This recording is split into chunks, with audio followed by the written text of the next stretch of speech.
BJP JDS ಎಷ್ಟೇ ಕಪಟ ಉದ್ದೇಶದ ಪಾದಯಾತ್ರೆ ನಡೆಸಿದರೂ ನಾನು ಹೆದರುವುದಿಲ್ಲ. ರಾಜಭವನ ಮತ್ತು ಕೇಂದ್ರ ಸರ್ಕಾರ ಎಷ್ಟೇ ಷಡ್ಯಂತ್ರ ನಡೆಸಿದರೂ ನಾನು ಹೆದರುವುದಿಲ್ಲ. ನಾನು ಇವರ ಷಡ್ಯಂತ್ರಕ್ಕೆ ಬಲಿಯಾಗಿ ಮನೆಯಲ್ಲಿ ಕೂರುವವನಲ್ಲ ಎಂದು ಇದೇ ಸಂದರ್ಭದಲ್ಲಿ ಸಿಎಂ ಎಚ್ಚರಿಸಿದರು. ವಾಲ್ಮೀಕಿ ನಿಗಮದ ಹಗರಣ ಹೊರಗೆ ಬಂದ ತಕ್ಷಣ ನಾವು ಎಸ್ಐಟಿ ರಚಿಸಿದ್ವು. ತನಿಖೆ ನಡೆದು ಹಣ ವಾಪಸ್ ವಸೂಲಾಗಿದೆ. 50 ಕೋಟಿ ರೂಪಾಯಿಯನ್ನ ಎಸ್ಐಟಿ ರಿಕವರಿ ಮಾಡಿ ಆಗಿದೆ. 46 ಕೋಟಿಯ ಹಣ ಖಾಸಗಿ ಬ್ಯಾಂಕ್ನಲ್ಲಿದ್ದು ಫ್ರೀಸ್ ಮಾಡಿದ್ದಾರೆ. ಇಷ್ಟು ಪರಿಣಾಮಕಾರಿಯಾಗಿ ಎಸ್ಐಟಿ ಅವರು ತನಿಖೆ ನಡೆಸಿದ್ದಾರೆ. ಆದರೂ ಇಡಿ ಅವರು ಸ್ವಯಂ ಸ್ಫೂರ್ತಿಯಿಂದ ಕೇಸು ದಾಖಲಿಸಿಕೊಂಡು ತನಿಖೆ ನಡೆಸಿದ್ರು. ಸರ್ಕಾರದ ವಿರುದ್ಧ ಏನೂ ದಾಖಲೆ ಸಿಗಲಿಲ್ಲ. ಹೀಗಾಗಿ ಹಗರಣವೇ ಅಲ್ಲದ ಮೋಡಾ ಪ್ರಕರಣಕ್ಕೆ ಹಗರಣದ ಬಣ್ಣ ಕೊಟ್ಟರು ಎಂದು ಆಕ್ರೋಶ ವ್ಯಕ್ತಪಡಿಸಿದರು. ನನ್ನದೊಂದು ಪತ್ರ ಇದೆ, ನನ್ನದೊಂದು ಸಹಿ ಇಲ್ಲ. ಆಗ ನಮ್ಮ ಸರ್ಕಾರ ಅಧಿಕಾರದಲ್ಲೂ ಇರಲಿಲ್ಲ.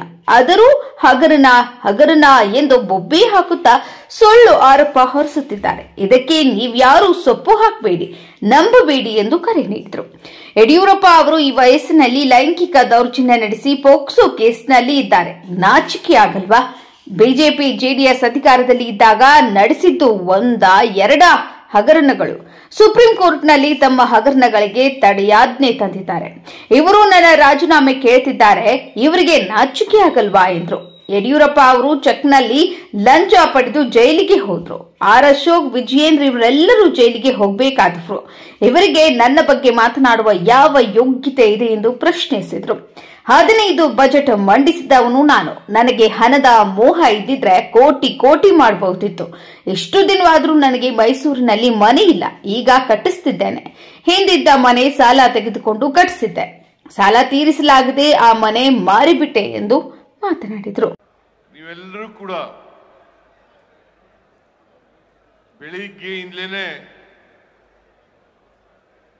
ಮಹಾರಾಜ ಕಾಲೇಜು ಮೈದಾನಕ್ಕೆ ಬಂದಿದ್ದೀರಿ.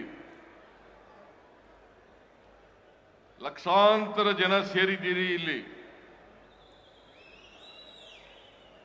ಬಹಳ ಅಭಿಮಾನದಿಂದ, ಪ್ರೀತಿಯಿಂದ ನೀವೆಲ್ಲರೂ ಕೂಡ ಇಲ್ಲಿ ಜಮಾಯಿಸಿದ್ದೀರಿ.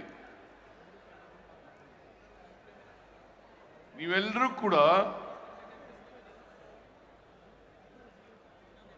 ಯುದ್ಧದಲ್ಲಿ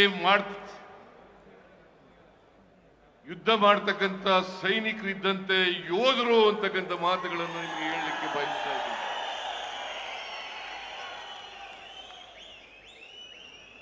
ಪ್ರಜಾಪ್ರಭುತ್ವಕ್ಕೆ ಅಪಾಯ ಬಂದಾಗ, ಸಂವಿಧಾನಕ್ಕೆ ಅಪಾಯ ಬಂದಾಗ ಈ ದೇಶದಲ್ಲಿ ನೀವೆಲ್ಲರೂ ಕೂಡ ಯೋಧರಂತೆ ಹೋರಾಟ ಮಾಡ್ತಿ, ಪ್ರಜಾಪ್ರಭುತ್ವವನ್ನ, ಸಂವಿಧಾನವನ್ನ ರಕ್ಷಣೆ ಮಾಡ್ತಕ್ಕಂಥ ಕೆಲಸವನ್ನ ನೀವು ಮಾಡ್ತೀರಿ. ಇದನ್ನ ಸ್ವಾತಂತ್ರ್ಯ ಬಂದರಿಂದಲೂ ಕೂಡ ಇಲ್ಲಿವರೆಗೆ ನೀವೆಲ್ಲರೂ ಕೂಡ ಮಾಡ್ತಾ ಇದ್ದೀರಿ. ಅದಕ್ಕೋಸ್ಕರ ನಿಮ್ಮೆಲ್ಲರಿಗೂ, ಕರ್ನಾಟಕದ 7 ಕೋಟಿ ಕನ್ನಡಿಗರಿಗೆ ನನ್ನ ಹೃತ್ಪೂರ್ವಕವಾದಂತಹ ಧನ್ಯವಾದಗಳನ್ನು ಈ ಸಂದರ್ಭದಲ್ಲಿ ಹೇಳಲಿಕ್ಕೆ ಬಯಸ್ತಾ ಇದ್ದೇನೆ. ಇವತ್ತು ಕ್ವಿಟ್ ಇಂಡಿಯಾ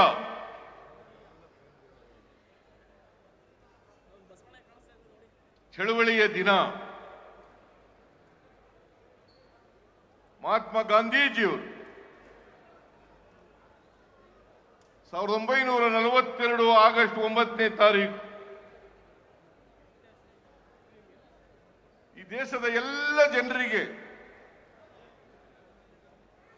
ಕರೆಯಿಂದ ಕೊಟ್ಟಂತ ದಿನ.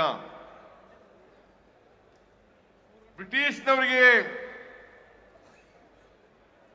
ಎಚ್ಚರಿಕೆಯನ್ನು ಕೊಟ್ಟು, ಬ್ರಿಟಿಷರೇ ದೇಶವನ್ನು ಬಿಟ್ಟು ತೊಲಗಿ ಅಂತಕ್ಕಂಥ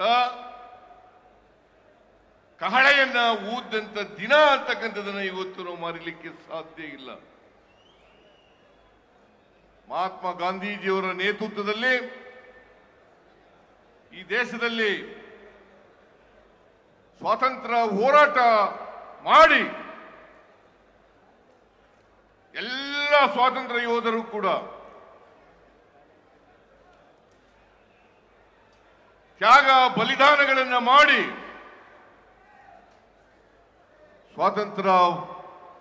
ಸ್ವಾತಂತ್ರ್ಯವನ್ನು ನಮ್ಮೆಲ್ಲರಿಗೂ ಕೂಡ ಲಭಿಸಿಕೊಟ್ರು. ಅಂತಿಮ ಕರೆಯನ್ನು ಮಹಾತ್ಮ ಗಾಂಧೀಜಿಯವರು ಕೊಟ್ಟರು.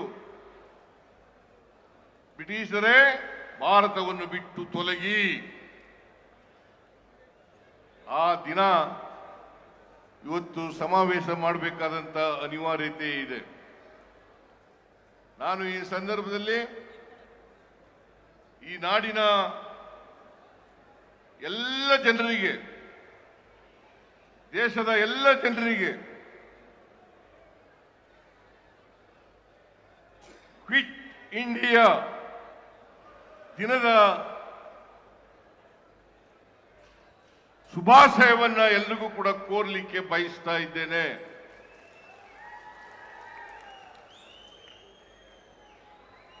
ಇವತ್ತು ನಮ್ಮ ನಾಡಿನಲ್ಲಿ ಮತ್ತು ದೇಶದಲ್ಲಿ ಕೋಮುವಾದಿಗಳನ್ನ